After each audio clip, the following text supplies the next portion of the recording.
নমস্কাৰ এনি ভাৰত 24 চাই থকাৰ বাবে ধন্যবাদ জনাইছো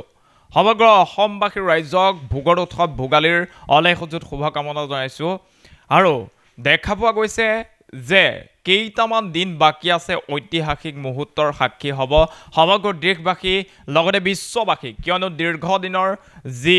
ঘাট প্ৰতিঘাত আছে সেয়া অতিক্ৰম কৰি মুকলিৰ বাবে সাজু হৈ উঠিছে অযোধ্যাৰ ৰাম মন্দিৰ আৰু ৰাম মন্দিৰক লৈ এতিয়া প্ৰস্তুতি পূৰ্ণ গতিত চলিছে সমগ্ৰ অযোধ্যা মহানগৰীক সজাই পৰাই তোলা হৈছে আসলে বিশ্বৰ বিভিন্ন প্ৰান্তৰ সামগ্ৰীয়ে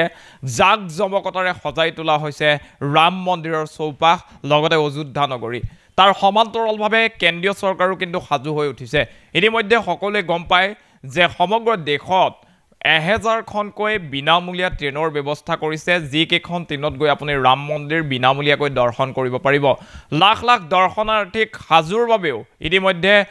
সাজু কৰি তোলা হৈছে অযোধ্যা নগৰী আৰু তাৰ সমান্তৰালভাৱে এই মুহূৰ্তত এটা খবৰ লৈ অনাৰ চেষ্টা কৰিছো অযোধ্যাৰ ৰাম মন্দিৰ প্ৰতিষ্ঠা বা মুকলিৰ যি আয়োজন সেই আয়োজন 7 দিনীয়াকৈ বিভিন্ন ধৰ্মীয় ৰীতি নীতি পৰম্পৰাৰে অনুষ্ঠিত হ'ব 16 জানুৱাৰীৰ পৰা 22 জানুৱাৰীলৈকে এই আটাইকেইটা দিনতে কিন্তু ধৰ্মীয় কিছু ৰীতি নীতি পৰম্পৰাৰ মাজেৰে বিভিন্ন ধৰণৰ অনুষ্ঠানৰ মাজেৰে মুকলি কৰা হ'ব ৰাম মন্দিৰ কোন তাৰিখে কি অনুষ্ঠান মুকলি কৰা হ'ব এই সন্দৰ্ভত সবিশেষ লৈ অনাৰ চেষ্টা কৰিছো মুকলিৰ বাবে সাজু হৈ উঠিছে ৰাম মন্দিৰ আৰু প্ৰস্তুতি পাই পূৰ্ণ গতিত চলি আছে 7 দিনীয়াকৈ বিভিন্ন অনুষ্ঠানৰ মাজেৰে মুকলি কৰা হ'ব ৰাম মন্দিৰ কোন দিনা কি অনুষ্ঠান পালন কৰিব এই মুহূৰ্তত সম্পূৰ্ণ তালিকা আমাৰ হাতত আছে সেই তালিকা আপোনালোকক জনোৱাৰ চেষ্টা কৰিছো 16 জানুৱাৰীত 10 বিধ স্নান কৰা হ'ব সপ্তাহজোৰা উৎসৱৰ আৰম্ভণি এক বিশুদ্ধ প্ৰায়শ্চিত্ত অনুষ্ঠানৰ সৈতে আৰম্ভ হ'ব আৰু ইয়াৰ দ্বাৰাই অভিষেকৰ প্ৰস্তুতি কৰা হ'ব 17 জানুৱাৰীত কৰা হ'ব গণেশ অম্বিকা পূজা ভগৱান গণেশৰ উপাসনাৰ পিছত এই দিনটোতে প্ৰাণ প্ৰতিষ্ঠাৰ ৰীতি আৰম্ভ কৰা হ'ব সমান্তৰালভাৱে 18 জানুৱাৰীত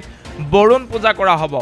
মণ্ডপ প্ৰৱেশ পূজা বাস্তু পূজা আৰু বৰুণ পূজাকে ধৰি বিশেষ ৰীতি নীতি অনুষ্ঠিত কৰা হ'ব 18 জানুৱাৰী তাৰিখে 19 জানুৱাৰীত নৱগ্ৰহ স্নান পানা অনুষ্ঠান অনুষ্ঠিত কৰা হ'ব ৰাম মন্দিৰত এক যজ্ঞ অগ্নি নিৰ্বাপক হয় যি বৈদিক মন্ত্ৰ আৰু বিশেষ পদ্ধতিৰ দ্বাৰা নিৰ্দেশিত হয় এই নৱগ্ৰহ স্নান পানা অনুষ্ঠান 19 জানুৱাৰী তাৰিখে পালন কৰা হ'ব সমান্তৰালভাৱে 20 জানুৱাৰীত যদি চাওঁ আমি 20 জানুৱাৰীৰ দিনটোত বাস্তু শান্তি আৰু অন্নধিবাস অনুষ্ঠান আয়োজন কৰা হৈছে ৰাম মন্দিৰৰ গৰ্ভগৃহতো বিভিন্ন নদীৰ পানীৰে ভৰ্তি 81 কলহ স্থাপন কৰা হ'ব এই বাস্তু শান্তিৰ ৰীতি নীতিৰ সৈতে জড়িত 20 জানুৱাৰীৰ দিনটো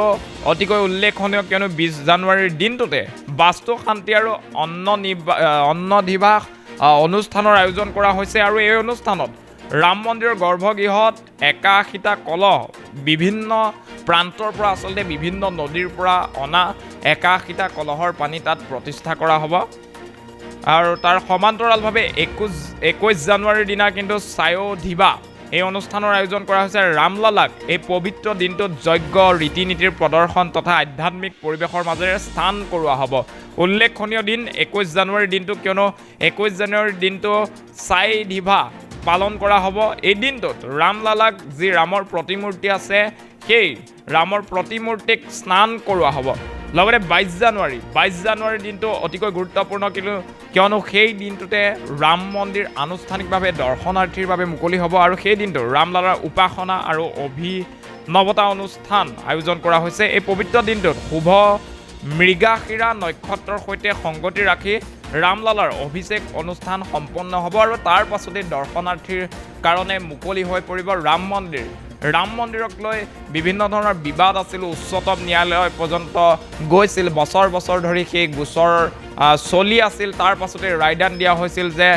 ৰাম মন্দিৰ অযোধ্যাত নিৰ্মাণ হ'ব লাগিব পূৰ্বৰ যি মছজিদৰ ঠাইত সেই ৰাম মন্দিৰ বনোৱাৰ কাম আৰম্ভ হ'ল আচলতে বিশ্বৰ বিভিন্ন প্ৰান্তৰ বা দেশৰ বিভিন্ন প্ৰান্তৰ ৰাইজৰ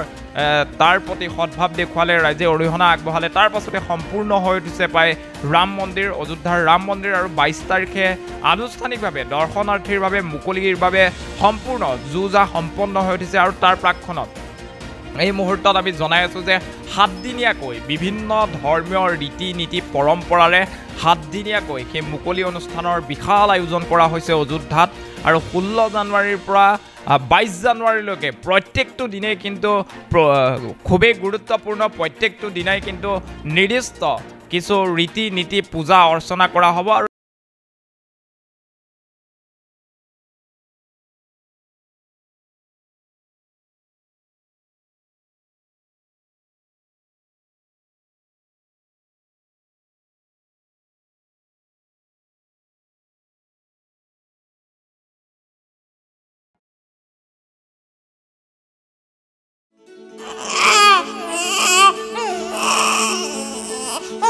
অভিনন্দন আপোনাৰ এজনী ছোৱালী জন্ম হৈছে